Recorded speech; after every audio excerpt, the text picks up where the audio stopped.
그때 청와대에 문재인 대통령의 직속 부하였던 이석태, 김선수를 한 사람은 헌법재판소 재판관, 한 사람은 대법관으로 임명을 했어요. 이게 가능하다고 봅니까? 현대 문명국가에서 이게 가능하다고 봅니까? 네? 이거는요, 역사의 길이 나오는 뿐만 아니라 치욕적인 겁니다. 지금 대한민국 헌법재판소 존폐 위기에 있습니다. 이런 헌법재판소는 국민을 위한 헌법재판소가 아니고 그야말로 자아편향적인 정치재판소이고, 여기에 동참한 재판관들은 분명히 특히 이 신청권 폐지가 유효하다고 인정한 이 부분에 대해서는 엄청난 책임을 질 것이다. 정부의 출신이 5명입니다. 문재인 대통령께서 그렇게 구성을 해놨죠. 이게 다양하다고 봐집니까? 제가 이제 말씀드린 것은 그런 연구회로 관련된 것은 아니고요. 이제 그래도 여성분들도 계시고. 그러니까 성별로 네. 쭉 지금까지 후보자님은 성별 다양성에 대해서 좀 말씀을 하셨는데, 네. 이념적으로 다양하지 않다고 봅니다.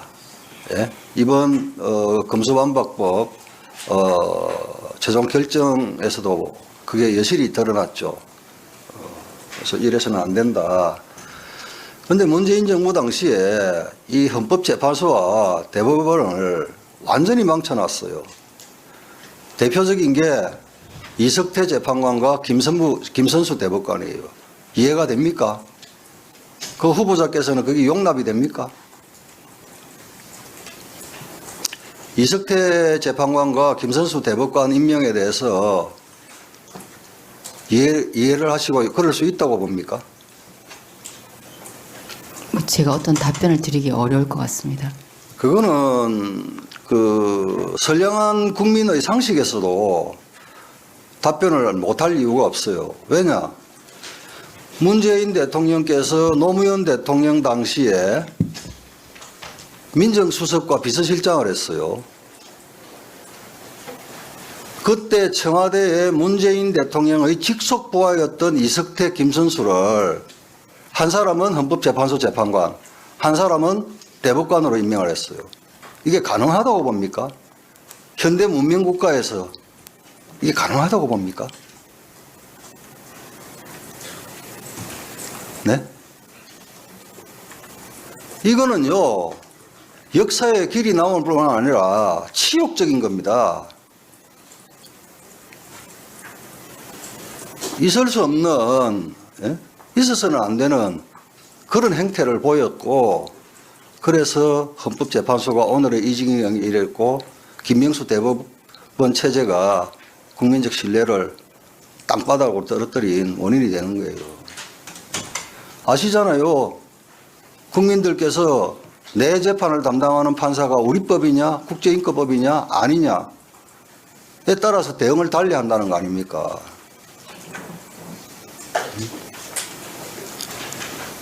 그래서 앞으로는 우리 후보자께서도 말씀하시고 조금 전에 이탄희 위원께서도 재판소의 다양성에 대해서 강조를 하셨는데요. 절대 이래서는 안 된다는 겁니다. 아니, 어떻게 현직 대통령이 청와대에서 자기 직속 부하로 데리고 있던 사람을 헌법재판소 재판관을 시키고 대법관을 시킵니까? 네?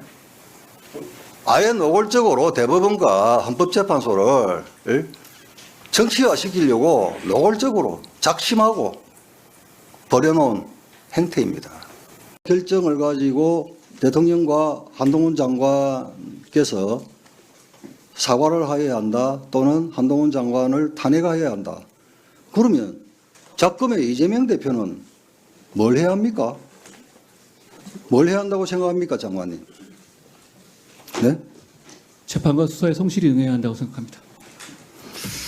자, 이 검수완박법이 작년 4월 27일 날 안건조정위에서 통과된 법이 법사위에 통과된 법과 다릅니다. 그런데 당일 본회의에서 처리할 때는 더 엄청난 사건이 생겼죠. 뭐냐? 형사소송법에서 이의 신청권을 갑자기 폐기해버립니다. 장관님, 이 국민들께서 억울한 일이 있다, 불법이라고 확인했을 때 의지하는 데가 법 아닙니까? 그렇습니다. 그래서 고발하는 것 아닙니까? 예. 정작 고발을 했는데 사건 수사가 엉터리다, 이의 제기 못하면 어떻게 됩니까? 이렇게 되면 일단 그 말씀하신 것처럼 부실 수사가 날 가능성은 더 커지는 게요. 누구를 견제 효과가 없거든요. 누가 리뷰되지 않는다는 경우에 있어서는 사실 그 사람의 능력이라는 이런 걸 떠나서 리뷰되지 않는 사안에 있어서는 아무래도 좀 덜 보게 되지 않습니까?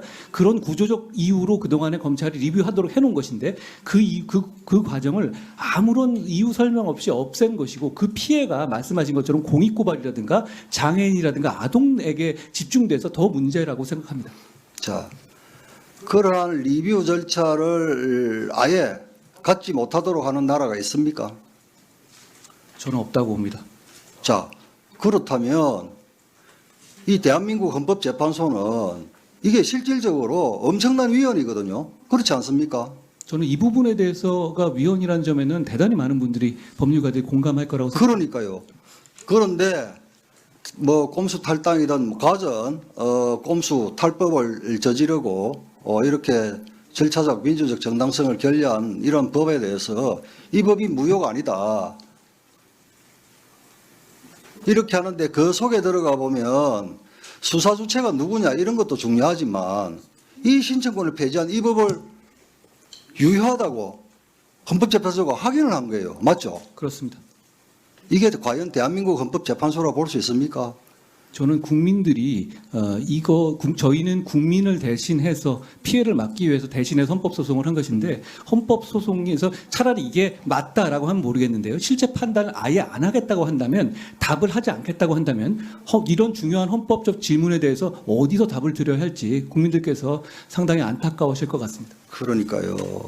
국민들이 법에 호소를 하는데 이의 신청을 할 수 없다라고 꼼수로 이렇게 법을 만들어 놨는데 여기에 대해서 이 법이 유효하다라고 헌재가 인정을 했다고요. 이것은 지금 대한민국 헌법재판소 존폐 위기에 있습니다. 이런 헌법재판소는 국민을 위한 헌법재판소가 아니고 그야말로 자아편향적인 정치재판소이고, 여기에 동참한 재판관들은 분명히 특히 이 신청권 폐지가 유효하다고 인정한 이 부분에 대해서는 엄청난 책임을 질 것이다. 아마 법률가로서의 양심에 엄청난 가책을 느끼고 있을 수도 있겠다.